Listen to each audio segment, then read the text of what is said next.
नमस्कार दोस्तों, एस्ट्रोजन के अकल्ट वीडियो में आप सभी लोगों का बहुत बहुत स्वागत है।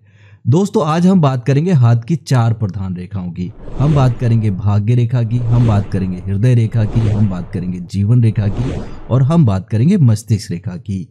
जीवन रेखा, हृदय रेखा और मस्तिष्क रेखा तो सभी के हाथों में मिलती है। भाग्य रेखा भी सभी के हाथों में मिलती है, लेकिन इसमें कभी कभी थोड़ा सा दोष हो सकता है, ये टुकड़ों में चल सकती है और किसी किसी हाथ में ये होगी भी नहीं। तो इन रेखाओं को अगर आप अच्छे तरीके से देखना जानते हैं तो आप अपने जीवन के बारे में काफ़ी अच्छे तरीके से समझ सकते हैं। तो चलिए दोस्तों अपना वीडियो शुरू करते हैं। तो हम सबसे पहले बात करेंगे जीवन रेखा की। जीवन रेखा को कई नामों से जाना जाता है, जैसे कि जीवन रेखा, आयु की रेखा, पैतृक रेखा यानी पिता की रेखा, इसे कर्म की रेखा भी कहा जाता है, इसे शक्ति की रेखा भी कहा जाता है और इसे तन की रेखा भी कहा जाता है। तो इसे कई नामों से जाना जाता है और इन नामों के बहुत गहरे मीनिंग है।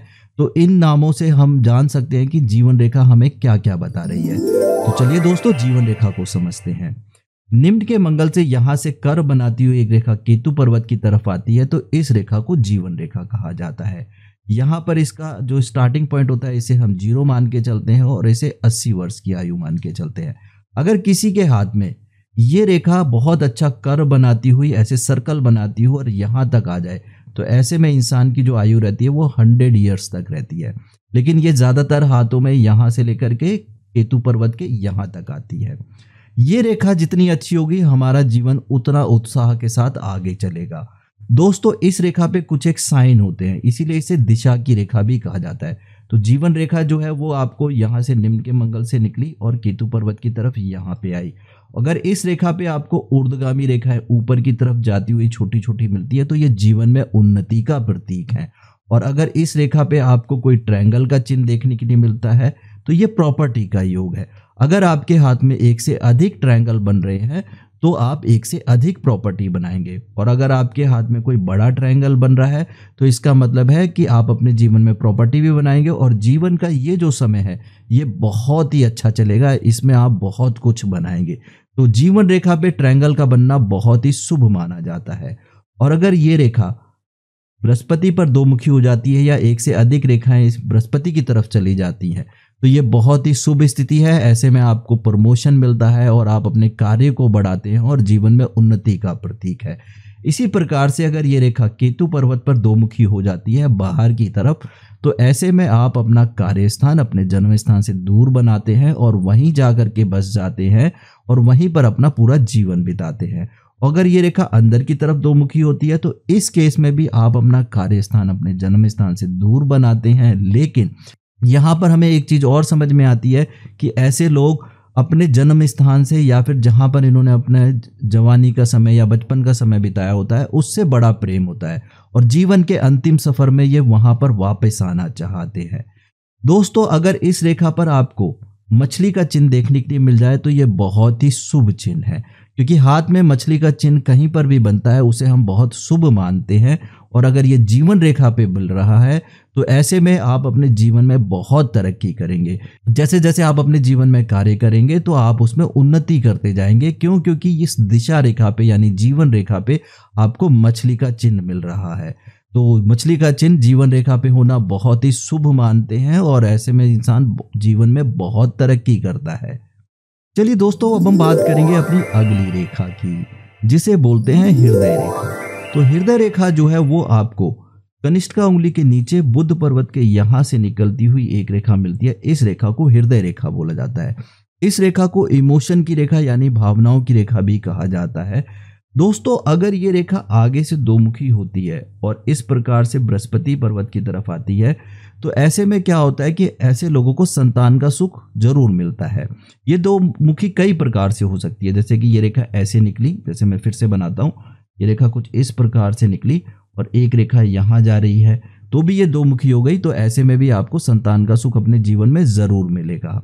और ये यहाँ पे भी दो मुखी होती है तो ऐसे में भी आपको संतान का सुख जरूर मिलता है। तो अगर ये रेखा स्टार्टिंग में दो मुखी हो जाती है तो ऐसे में जीवन में संतान का सुख जरूर मिलता है। दोस्तों ये रेखा जितनी अच्छी रहेगी, यानी कि ये रेखा बहुत अच्छी है, देखने में काफ़ी अच्छा कर्व बना रही है और बृहस्पति पर्वत की तरफ आ रही है, तो ऐसे में क्या होता है कि इंसान जो है वो दिल का बहुत साफ होता है, ट्रस्टेबल होता है, इस पर आप विश्वास कर सकते हैं और ऐसे लोग अपने प्रोमिसेस को हमेशा फॉलो करते हैं। तो हृदय रेखा का अच्छा होना एक बेहतरीन इंसान का प्रतीक है, यानी कि एक ऐसा इंसान जो बहुत इमोशनल है और दूसरे लोगों की केयर करता है। दोस्तों, हृदय रेखा कुछ इस प्रकार से निकली और शनि पर्वत की तरफ चली गई।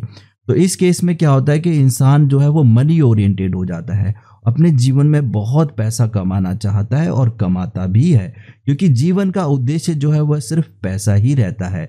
तो अगर ये रेखा इस प्रकार से निकल रही है और शनि पर्वत की तरफ इसका मुख है, तो ऐसे में क्या है कि आप अपने जीवन में पैसे को सबसे ज़्यादा प्रायोरिटी देते हैं और आप पैसा भी कमाते हैं, लेकिन जीवन के अंतिम सफ़र में आप अकेले हो जाते हैं क्योंकि आपने रिश्तों को उतनी अहमियत नहीं दी होती। लेकिन जब इन लोगों को रियलाइज़ होता है कि पैसा कमाने के चक्कर में बाकी चीज़ें छूट रही हैं, तो ये रिश्तों को जब अहमियत देते हैं तो फिर यहाँ से एक रेखा हल्की सी निकल करके बृहस्पति पर्वत की तरफ जाने लगती है। तो ऐसे में इंसान के व्यक्तित्व में परिवर्तन आता है।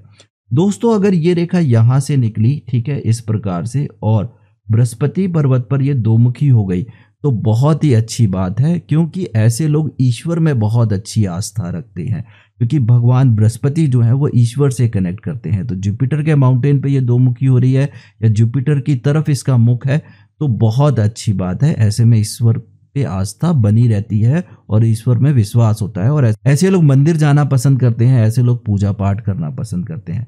दोस्तों, अगर आपकी हृदय रेखा इस प्रकार से निकल रही है और यहाँ से एक रेखा निकल रही है और निम्न के मंगल की तरफ आ जा रही है, तो ऐसे में क्या होता है कि लोग जो है वो थोड़े से एग्रेसिव हो जाते हैं, क्योंकि मंगल जो है वो थोड़ा सा गुस्सैल वाला स्वभाव बना देता है। तो इमोशंस के साथ गुस्सा जो है वो साथ में जुड़ जाता है, तो ऐसे लोगों के लड़ाई झगड़े हो सकते हैं। तो ऐसे में इन लोगों को अपने इमोशंस और गुस्से पे थोड़ा कंट्रोल रखना चाहिए, क्योंकि हाथ के अंदर कुछ इस प्रकार की लाइन बनी हुई है। दोस्तों, अगर ये रेखा दोमुखी होती है शनि पर्वत की तरफ, यानी एक बृहस्पति पर्वत की तरफ इसका मुख है और एक शनि पर्वत की तरफ इसका मुख है, तो ये बहुत ही शुभ है। ऐसे में इंसान बहुत ज़्यादा रोमांटिक होता है और अपना पैसा अपने पार्टनर के ऊपर एक्सपेंड करता है, यानी खर्च करता है, और अपने जीवन को बहुत बेहतरीन तरीके से चलाता है। पैसा भी कमाता है, धर्म कर्म में भी लगाता है और अपने लिए भी यूटिलाइज करता है। तो ये रेखा हम काफ़ी अच्छी मानते हैं। इसे वी साइन भी बोला जाता है, इसे लकी वी साइन भी बोलते हैं और इसे राजयोग भी बोला जाता है। तो हृदय रेखा जितनी अच्छी रहेगी आप उतने अच्छे इंसान रहेंगे। अगर हृदय रेखा टुकड़ों में चली, यानी कि इसमें एक टुकड़ा इस प्रकार से बन गया या एक से अधिक टुकड़े बन गए, तो जीवन में ये हार्ट ब्रेकेज को दिखाते हैं। ऐसे में आपका रिलेशनशिप जो है वो थोड़ा सा प्रॉब्लमेटिक हो सकता है। कभी कभी आपका जो ब्रेकअप हो सकता है अगर हृदय रेखा टूटी है, या फिर आप किसी से बहुत प्रेम करते थे वो आपसे रिश्ता तोड़ के जा सकता है क्योंकि हृदय रेखा टूटी है। कभी कभी ऐसा भी होता है कि अगर ये स्टार्टिंग में इस प्रकार से बनती है जैसे अभी बनी हुई है, तो ऐसे में क्या होता है कि आपकी इंगेजमेंट होकर के या शादी की बात हो करके टूट सकती है। तो हृदय रेखा का टूटना हृदय को तो टूटने यानी ब्रेकअप को दिखाता है। तो ऐसे में कभी कभी रिश्ते जो बहुत दिल के क्लोज होते हैं वो टूट सकते हैं। लेकिन अगर यहाँ से कोई रेखा आकर के जुड़ गई इसके साथ, या यहाँ पे कोई उसने अपने पाथ को कंप्लीट कर लिया, तो इसका प्रभाव थोड़ा कम होगा। तो हृदय रेखा जितनी अच्छी रहेगी आपके हाथ में, आप उतने अच्छे इंसान रहेंगे। और हृदय रेखा का दोमुखी होना तो बहुत ही शुभ है। चलिए दोस्तों, हम बात करते हैं अपनी अगली रेखा की, जिस रेखा को बोलते हैं मस्तिष्क रेखा। दोस्तों, मस्तिष्क रेखा जो होती है वो आपको जीवन रेखा के साथ इस प्रकार से जुड़ती हुई चंद्र पर्वत की तरफ आती हुई मिलती है। इस रेखा को कहा जाता है मस्तिष्क रेखा। दोस्तों, अगर इससे एक रेखा निकल के उच्च के मंगल की तरफ चली जाए तो ये बहुत ही शुभ है, क्योंकि अगर ये रेखा दोमुखी होती है तो बहुत ही शुभ मानी जाती है। अगर आपकी मस्तिष्क रेखा उच्च के मंगल पर जाती है तो ये हायर एजुकेशन को दिखाती है, और चंद्रमा की तरफ झुकाव लेती है तो ये क्रिएटिविटी को दिखाती है। ऐसे लोग बहुत अच्छे एक्टर बन सकते हैं, स्क्रिप्ट राइटिंग कर सकते हैं, इंटीरियर डिजाइनिंग का काम कर सकते हैं, क्योंकि चंद्रमा जो है वो कलात्मकता का प्रतीक है। तो अगर ये रेखा चंद्रमा की तरफ झुकती है तो ऐसे में कलात्मकता बहुत ज़्यादा बढ़ जाती है, और अगर ये चंद्रमा पर ही दोमुखी होती है तो कलात्मकता बहुत अधिक बढ़ जाएगी, और ये बहुत ही शुभ स्थिति है। दोस्तों, ये रेखा अगर आपकी बहुत लंबी है, ठीक है, तो आपकी मेमोरी बहुत शार्प रहती है। ऐसे लोगों को बहुत बातें याद रहती हैं, और जितनी आपकी याददाश्त अच्छी रहेगी तो आप अपने जीवन में उन गलतियों से सीखेंगे और अपने जीवन में बहुत कामयाब होंगे। तो ये रेखा अगर अच्छी रहती है तो हम इसे बहुत ही शुभ मानते हैं, और दो मुखी होती है तो इसके गुण बहुत अच्छे हो जाते हैं। दोस्तों ये रेखा अगर आपकी अच्छी है, यानी इस पर कोई दोष नहीं है, ठीक है, और ये दो मुखी भी हो गई तो शुभ है ही, जैसा मैंने अभी आपको बताया। अगर ये रेखा साफ है और इस पर कोई दोष नहीं है तो ऐसे में इंसान बहुत ज़्यादा प्रैक्टिकल हो जाता है, यानी कि जीवन में जो निर्णय लेता है उस पर अडिग रहता है और उस पर लगातार प्रयास करता है और अपने जीवन में कामयाब होता है। तो इस रेखा को हम बहुत इम्पोर्टेंस देते हैं अपनी ज़िंदगी में, क्योंकि ये हमारी मेमोरी को दिखाती है, और ये जितनी अच्छी होगी हमारी मेमोरी उतनी अच्छी होगी, ठीक है। और हम अब जीवन में कोई भी निर्णय लेंगे तो अपने निर्णय बार बार बदलेंगे नहीं, और एक निर्णय पे लगातार काम करने से आपको सफलता जरूर मिलती है। दोस्तों अगर ये रेखा जीवन रेखा से मिली नहीं और कुछ इस प्रकार से डिस्टेंस बना के चलती है तो ये वैचारिक स्वतंत्रता को दिखाता है। ऐसे लोग अपने विचारों में स्वतंत्र होते हैं, किसी का इंटरफेरेंस ज़्यादा पसंद नहीं करते, अपने निर्णय जो करते हैं उस पे मतलब अडिग रहते हैं और अपनी जिम्मेदारी खुद लेते हैं। यानी कि ऐसे लोग चाहे कामयाब हों चाहे फेल हों, वो किसी को रिस्पॉन्सिबल नहीं ठहराते, अपने आप को रिस्पॉन्सिबल ठहराते हैं। ऐसे लोग फ्रीली काम करना चाहते हैं, थोड़े से जिद्दी स्वभाव के होते हैं, थोड़े तार्किक होते हैं, चीज़ों को अपने लेवल पे समझ करके ही काम करते हैं। अगर इन्हें समझ में नहीं आता तो ये आगे प्रोसीड नहीं करते।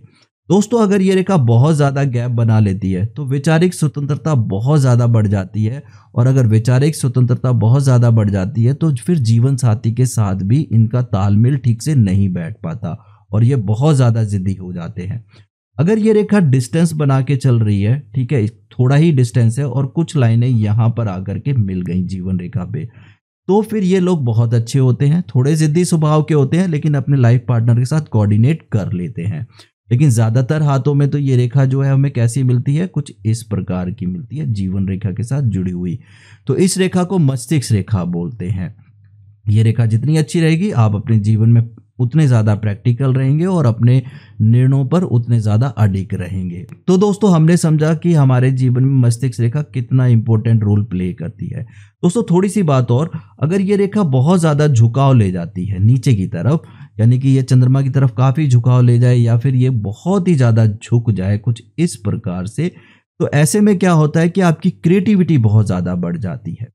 ऐसे लोग जो है वो एक क्रिएटिव वर्ल्ड के अंदर जीने लगते हैं। कहने का मतलब यह है कि उनके दिमाग के अंदर बहुत सारे ख्याल आते हैं और उन ख्यालों को अगर वो सही तरीके से यूटिलाइज नहीं करें तो कभी कभी ऐसे लोग बड़बड़ाने लगते हैं, यानी कि उनके दिमाग में कुछ कैरेक्टर्स बनते हैं और उनसे ये बातें करते हैं, क्योंकि क्रिएटिविटी बहुत ज़्यादा बढ़ जाएगी अगर ये रेखा झुकाव लेती है। और अगर ये रेखा इस प्रकार से झुकाव लेती हुई चंद्रमा की तरफ है तो ये बहुत अच्छी बात है।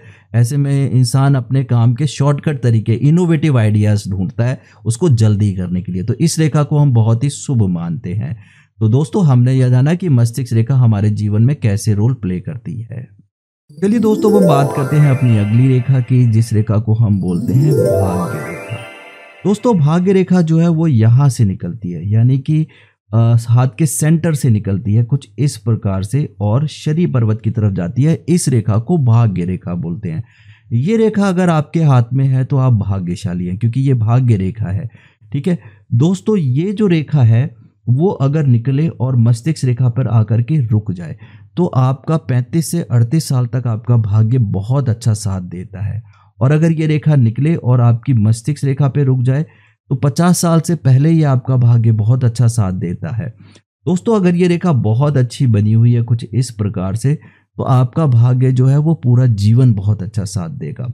लेकिन अगर ये देरी से निकलती है, यानी कि यहाँ से निकलती है, तो 20 साल के बाद आपका भाग्य उदय होता है, यानी कि ये अगर इसका स्टार्टिंग पॉइंट है तो 20 साल के बाद आपका भाग्य उदय होता है। तो भाग्य रेखा जितनी अच्छी हमारी रहेगी हमारा भाग्य उतना ज़्यादा साथ देगा। अगर भाग्य रेखा चंद्रमा से निकल रही है और शनि पर्वत की तरफ जा रही है, या फिर भाग्य रेखा कुछ इस प्रकार से निकल रही है और एक रेखा चंद्रमा से निकल करके इस रेखा पे आके जुड़ जाती है, तो यात्रा करने से आपको बहुत ज़्यादा लाभ मिलेगा, यानी कि यात्राएं करेंगे तो आपका भाग्य साथ देगा। दोस्तों ज़्यादातर हाथों में ये कभी कभी टुकड़ों में चल रही होती है या इसके ऊपर कोई चिन्ह आ जाता है, तो जीवन में भाग्य जो है वो समय समय पे साथ देता है और कभी कभी साथ नहीं देता।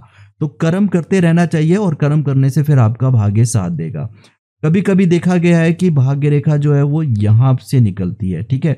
तो 50 साल के बाद आपका भाग्य बहुत अच्छा रहता है। लेकिन शनि पर्वत पर खड़ी लाइनें जीवन में धन का लाभ देती ही हैं। तो समय समय पे आपका लाभ होता रहेगा धन का, लेकिन 50 साल के बाद आपका भाग्य बहुत अच्छा हो जाएगा।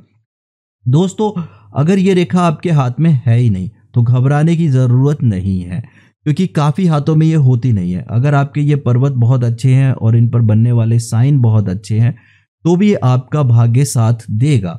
भाग्य रेखा ना होते हुए भी आप भाग्यशाली कहलाएंगे, क्योंकि हाथ के और भी बहुत सारे चिन्ह होते हैं जिनसे आप भाग्यशाली होते हैं। जिन लोगों के हाथों में भाग्य रेखा नहीं होती तो ऐसे लोगों को हमारी रिकमेंडेशन ये रहती है कि आप अपने जीवन में बिजनेस ना करें, नौकरी करें तो ज़्यादा अच्छा रहेगा, क्योंकि बिजनेस करने के लिए भाग्य का साथ देना बहुत ज़रूरी होता है। तो भाग्य रेखा जो है वो हाथ के सेंटर में यहाँ पर मिलती है। तो अगर ये रेखा आपके हाथ में है तो आप भाग्यशाली हैं। आप अपने जीवन में जो भी कार्य करेंगे उसमें भाग्य आपका साथ देगा। तो इस रेखा को भाग्य रेखा कहा जाता है। उम्मीद करता हूं दोस्तों ये वीडियो आपके लिए इंफॉर्मेटिव रहा होगा। तो इस वीडियो को देखने के बाद अब आप जीवन रेखा के बारे में जान गए, मस्तिष्क रेखा के बारे में जान गए, हृदय रेखा के बारे में जान गए और भाग्य रेखा के बारे में जान गए। दोस्तों, अगर आप अपना हाथ दिखाना चाहते हैं तो दिए गए नंबर पर कॉल या व्हाट्सएप कर सकते हैं, लेकिन ये एक पेड सर्विस है, क्योंकि एस्ट्रोलॉजर अगर अपना समय देंगे तो वो कुछ ना कुछ तो चार्ज जरूर करेंगे। दोस्तों, अगर आप पामिस्ट्री सीखना चाहते हैं एडवांस लेवल पे तो दिए गए नंबर पर कॉल या व्हाट्सएप कर सकते हैं। ये 3 महीने का ऑनलाइन कोर्स है। इसमें आपको बेसिक से लेकर के एडवांस लेवल तक पढ़ाया जाता है और इस कोर्स को कंप्लीट करने में अप्रॉक्सीमेटली 3 महीने लग जाते हैं। इसकी ऑनलाइन क्लासेस इवनिंग में चलती हैं, जो कि हफ्ते में 3 क्लासेस होती हैं, और इस कोर्स को करने के बाद आप बहुत अच्छे पामिस्ट बन सकते हैं। क्योंकि मेरा मानना यह है कि हाथ देखने का एक लॉजिक है, अगर आप इस लॉजिक को ठीक तरीके से समझ लेते हैं तो सामने वाले के लिए ये एक मैजिक की तरह काम करता है। तो अगर आप इस कोर्स को सीखने के लिए इंटरेस्टेड हैं तो दिए गए नंबर पर कॉल या व्हाट्सएप कर सकते हैं। मैं भगवान शिव और पार्वती से यह प्रार्थना करूंगा कि वह आपकी सारी मनोकामनाएं पूर्ण करें। और आप लोगों ने ये वीडियो यहाँ तक देखा, इसके लिए बहुत बहुत धन्यवाद।